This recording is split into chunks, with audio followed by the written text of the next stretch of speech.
మందకృష్ణ మాదిగ వర్గీకరణ పేరుతో మాలల ఉపకులాల్లో చిచ్చు పెడుతున్నారన్నారు మాల మహానాడు రాష్ట్ర అధ్యక్షుడు పిల్లి సుధాకర్. ఖమ్మం జిల్లా ముదిగొండ మండల కేంద్రంలో ఏర్పాటు చేసిన ఖమ్మం ఉమ్మడి జిల్లా జాతీయ మాల మహానాడు ముఖ్య కార్యకర్తల సమావేశంలో ఆయన పాల్గొన్నారు.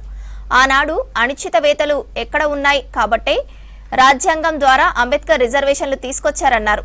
ఎస్సీలకు ప్రమాదకరంగా మారిన వర్గీకరణను అడ్డుకోవాల్సిన అవసరం ఉందన్నారు సుధాకర్.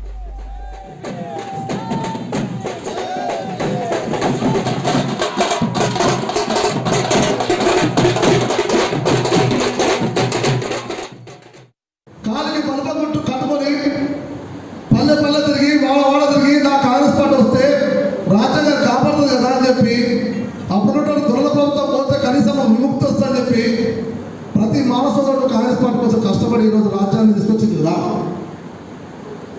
ఈరోజు సీట్లు మేమిస్తే ఓట్లు మేమేస్తే ఈరోజు మమ్మల్ని అంచేటువంటి ప్రయత్నం ఈ పాలకులు చేస్తున్నారు విషయం మనం గుర్తుపెట్టుకోవాలి.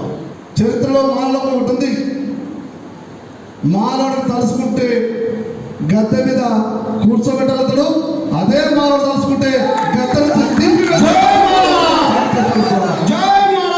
అదే ప్రవర్తన చెప్తున్నాం ఈ పాలకులకు. ఈరోజు నరేంద్ర మోడీ